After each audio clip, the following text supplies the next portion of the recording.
Our topic is from 1 Peter 5, 1 and 4.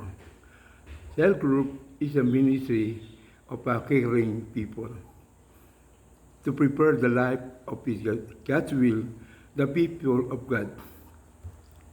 God prepared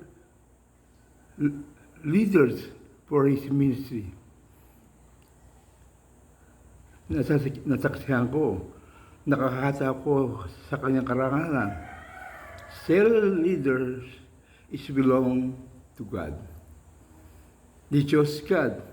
John 17:68. Kaya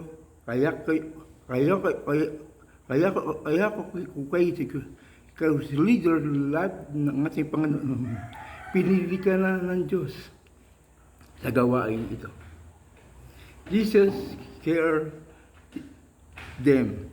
Inalagaan sila ni Jesus. Verse 12. He prepared always to them. He served leader do the share them the word of God that God offered to others. Verse 20. Care other sheep.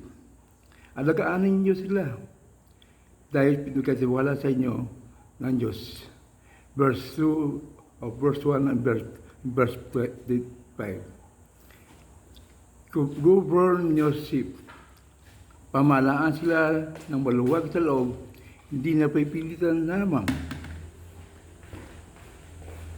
Because yan ang ibig ng Diyos. Man's name. Take the spiritual life. Praying them, counsel them, whatever problem they have. Ituring mo silang anak sa pananampalataya. Like Paul to Timothy, do your best to others with joy.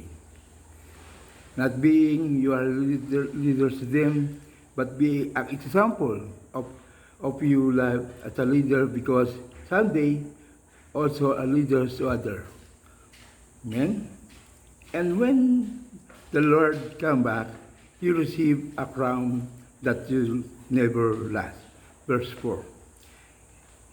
Verse 4, 28, hindi nasasayang ang aking paghingan. Kaya kung may dapat alisin sa iyo bilang leader, it's our all character. 1 Corinthians 5:17. Pray po, Panginoon. Pray po ang Diyos ng buhay.